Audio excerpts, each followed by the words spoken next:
ilusyon na tayo ay isang demokratikong bansa. Ang katotohanan niyan, ang ating bansa ay pinapatakbo ng oligarko. Yan ay pinoint out ni Pangulong Duterte nang siya'y presidente, di ba?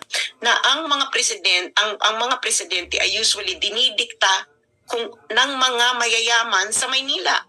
Isa nga lamang anomaly ito si Duterte nung naging presidente ito dahil hindi naman talaga ito close sa mga oligarko. Hindi ba? Pero ngayon ay bumalik ulit tayo sa pamahalaang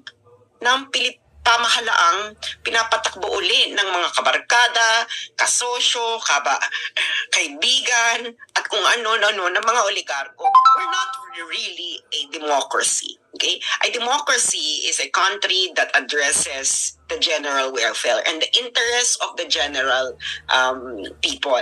Pero pag makikita natin sa ating mga polisiya, hindi naman po general